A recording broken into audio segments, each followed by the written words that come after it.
Siswa magang kena omel, polisi kena masalah. Teman-teman writer udah baca beritanya belum? Teman-teman lawyer udah ada yang ngikutin kasusnya nggak? Ada istri polisi yang ngomelin anak magang di sebuah toko. Ujungnya suaminya dicopot jabatannya. Pelajarannya, hati-hati sama apa yang kita share di medsos, hati-hati juga sama kelakuan kita di dunia nyata. Tapi apa ya masalahnya? Kok bisa sampai dicopot jabatannya hanya karena kasus seperti itu? Siswa magang kena omel, polisi kena masalah.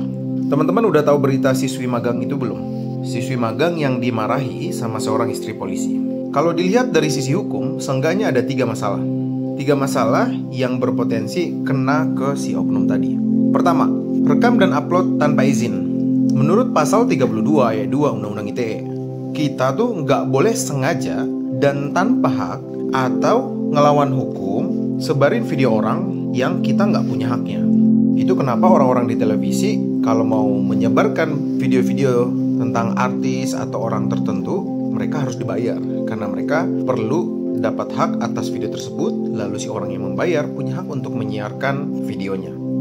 Potensi masalah kedua, pencemaran nama baik. Menurut pasal 27 ayat 3 Undang-Undang ITE, selain rekam dan upload, ini tidak hanya terbatas di media sosial ya, di internet, yang ada wajah si siswi magangnya tadi, si oknum upload lagi cerita yang berpotensi mencemarkan nama baik siswi magang itu. Jadi siapapun kita, kalau kita ngerekam video orang lain, kalau tadi tanpa izin dan sekarang niatnya malah mencemarkan nama baik, itu big no-no, tetot. Yang ketiga, ancaman video media elektronik. Menurut pasal 45B Undang-Undang ITE, kita nggak boleh sengaja dan tanpa hak juga atau bahkan melawan hukum kirim video yang tujuannya untuk menakuti pribadi orang.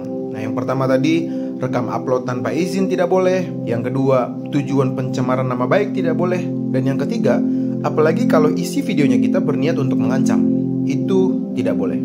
Nah, sama seperti yang kita bilang di awal tadi, kita harus hati-hati dengan apa yang kita share di media sosial. Kita harus hati-hati sama apapun yang kita upload di media sosial, di website, ataupun di internet. Nah, hati-hati ini perlu juga kita bawa ke dunia nyata. Karena pada akhirnya, online to offline, video kita yang berlaku secara offline, itu terekam secara online, lalu akan dipublish. Selain 3 potensi masalah tadi, menurut kalian, apa potensi masalahnya? Atau kalian punya pendapat lain selain masalah yang tadi kita sebut? Silahkan ceritain di kolom komentar ya.